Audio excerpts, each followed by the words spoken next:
Hi hello నమస్తే. Today special 5 నిమిషాల్లోనే ప్లేట్లు ఖాళీ చేసి గీ రవ్వ ఉప్మా నా స్టైల్ ఎలా చేయాలో చూసేద్దామా? ఇక పదండి. ముందుగా ఒక కడాయి తీసుకుని దానిలో ఒక కప్పు బొంబాయి రవ్వ తీసుకుందాం. ఆ బొంబాయి రవ్వ మంచి సువాసన వచ్చేంత వరకు వేపి తీసి పక్కన పెట్టేసుకుందాం. అదే కడాయిలో 2 టేబుల్ స్పూన్ ఆయిల్ వేసుకుని ఆయిల్ హీట్ ఎక్కాక పచ్చెనపప్పు, మినప్పప్పు, ఆవాలు, జీలకర్ర, కొంచెం కరివేపాకు, జీడిపప్పు వేసుకుందాం.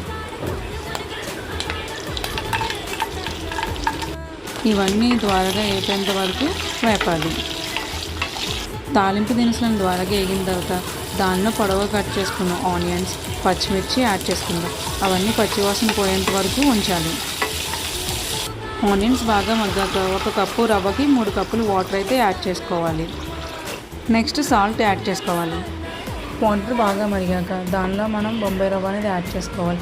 యాడ్ చేసిన తర్వాత గట్టి పెట్టి తిప్పుతూ ఉండాలి, లేకపోతే రవ్వ అనేది ఉండలు కట్టేస్తుంది. సో అందుకు మనం తిప్పుతూ ఉండాలి. ఉప్మా ఈ కన్సిస్టెన్సీ వచ్చింది. 1 టేబుల్ స్పూన్ గీ, కొత్తిమీర యాడ్ చేసుకోవాలి. వీడియో నచ్చితే లైక్ చేయండి, షేర్ చేయండి, సబ్స్క్రైబ్ చేయండి. Bye bye. Thank you.